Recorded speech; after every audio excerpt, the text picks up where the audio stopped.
बिस्मिल्लाहिर्रहमानिर्रहीम। अस्सलामुअलैकुम। मैं हूँ आपकी उर्दू की मौल्लमा राहीला समीर।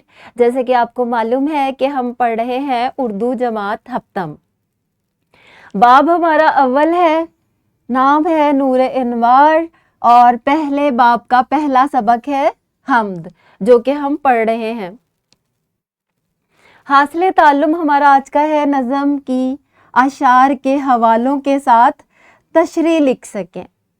इससे पहले कि मैं आपको तशरीह करना सिखाऊं, क्या कोई बच्चा मुझे बता सकता है कि आशार की तशरीह करना क्या होता है? शाबाश, आपने जमात शशम में भी सीखा है कि आशार की तशरीह कैसे करते हैं।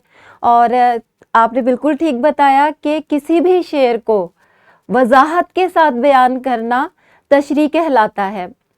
अब दूसरा हमारा है कि हवालों के साथ अशार की तशरीह करना क्या है। हवाले क्या होते हैं? किसी भी शेर में किसी कुरानी आयत का हवाला दिया जा सकता है या हदीस का हवाला दिया जा सकता है, या किसी शेर में किसी तारीख़ी वाक़ये का ज़िक्र हो तो हम उस हवाले से उस वाक़ये को बयान कर देते हैं। और तशरीह क्योंकि हम कर रहे होते हैं, इसलिए ये हवाला देना बहुत ज़रूरी होता है। इसके मैं अभी आपको सिखाऊंगी कि हवाला कैसे देते हैं।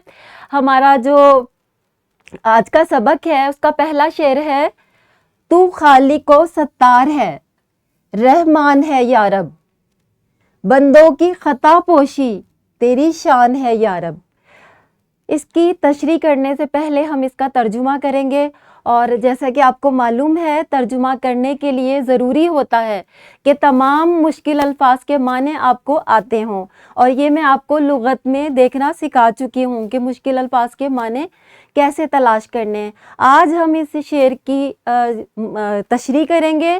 पहले इसका मफ़हूम बताऊँगी और फिर इसकी तशरीह करूँगी और फिर इसके हवाले भी बताऊँगी मैं आपको।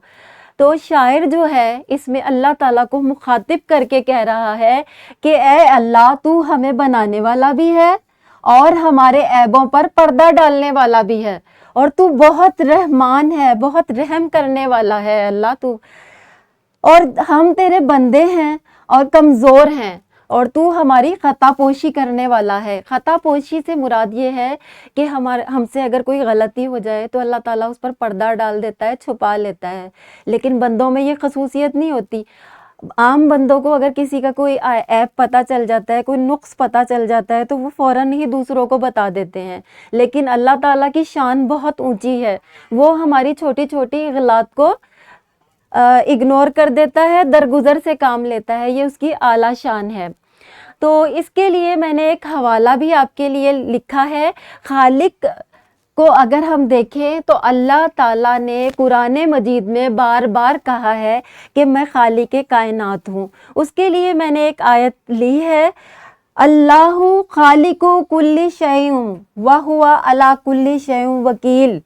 तर्जुमा है, अल्लाह सुभाना ताला हर चीज़ का खालिक है और वो हर चीज़ पर निगहबान है।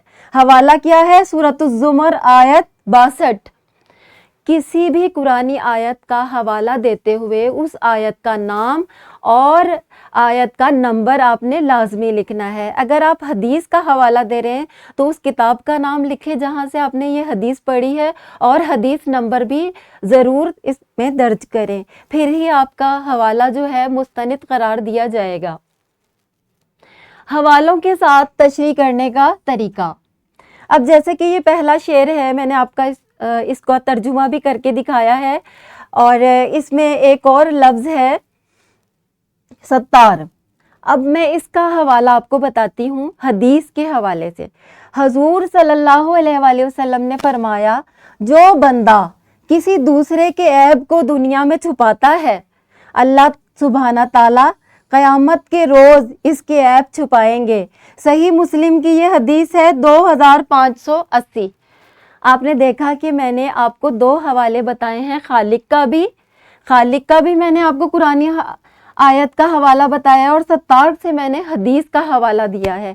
इसी तरह आप किसी भी शेर की तशरीह करते हुए किसी भी कुरानी आयत का हवाला दे सकते हैं, किसी हदीस का हवाला दे सकते हैं। ज़रूरी ये है कि आप हदीस का नंबर ज़रूर लिखें, और कुरानी आयत लिख रहे हैं तो उसका नाम और اس کا نمبر ضرور تحریر کریں۔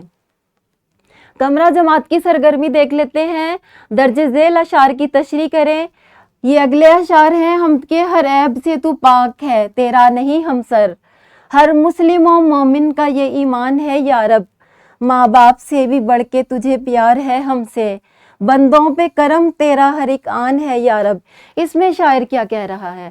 اس میں شاعر کہہ رہا ہے کہ اے اللہ، تیری ذات ایسی ہے جو کہ ہر نقص سے، ہر عیب سے پاک ہے، تو ہر جہالت سے پاک ہے، اور ہر خامی جو ہے وہ ہم انسانوں میں ہے کیونکہ ہم مخلوق ہیں، تو خالق ہے، تیری شان اونچی ہے۔ اور اس نے کہا ہے کہ ہر مسلمان کا اور ہر مومن کا، مومن اور مسلمان میں یہ فرق ہوتا ہے کہ مسلمان تو ہر ایک ہے جس نے کلمہ پڑھ لیا، لیکن مومن وہ ہے جو اللہ تعالیٰ کے تمام احکامات کو پورا کرتا ہے، ٹھیک ہے۔ تمام مسلمان اور مومن کا یہ عقیدہ ہے کہ اللہ تعالیٰ جو ہے وہ ہر عیب سے پاک ہے اور اس جیسا کوئی بھی نہیں ہے۔ اور دوسرے شعر میں شاعر نے کہا ہے کہ اللہ تعالیٰ جو ہے ماں باپ سے بھی بڑھ کر ہمیں پیار کرتا ہے۔ ماں باپ نے ہمیں پیدا کیا ہے لیکن اللہ نے ہمیں بنایا ہے، اس لیے اپنی خالقیت کی وجہ سے وہ ہم سے اتنا زیادہ محبت کرتا ہے، اور یہ اس کا بندوں پہ اپنا کرم ہے کہ کبھی ہوائیں بند نہیں ہوتی، کبھی بارشیں بند نہیں ہوتی، کبھی ایسا نہیں ہوتا کہ ہمیں رزق نہ دیا جا رہا ہو، ہمیشہ اللہ تعالیٰ کی مہربانیاں ہمارے اوپر جاری و ساری ہیں۔ تو میں نے یہاں پر ایک حوالہ جو ہے ماں باپ سے بڑھ کر بھی پیار کے لیے میں نے ایک حدیث لی ہے جس کا حوالہ میں آپ کو دے رہی ہوں۔ حدیث مبارکہ ہے کہ اللہ اپنے بندوں سے 70 ماؤں جتنی محبت کرتا ہے، اور یہ صحیح بخاری کی حدیث ہے، حدیث نمبر 5999۔ تو اس طرح آپ تمام اشعار کو غور سے پڑھیں اور ان کے حوالے بھی آپ نے تلاش کرنے ہیں۔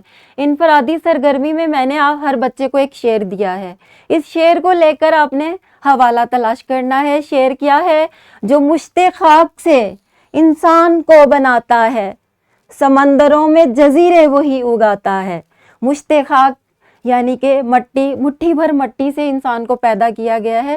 قرآن مجید کی ایک بہت مشہور آیت ہے جس میں اللہ تعالیٰ نے بتایا ہے کہ اس نے انسان کو کس طرح پیدا کیا ہے، وہ آیت کا حوالہ آپ نے تلاش کر کے لکھنا ہے۔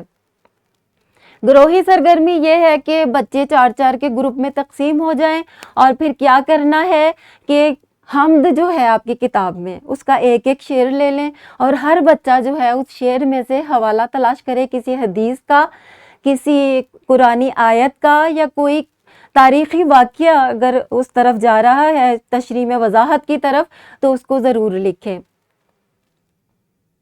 گھر کا کام یہ ہے کہ ہم کے آخری 2 اشعار کی تشریح حوالوں کے ساتھ کریں۔ یہ سب بچوں نے اپنی کاپیز پر گھر سے کر کے لانا ہے تاکہ آپ کو اچھے سے مشق ہو جائے۔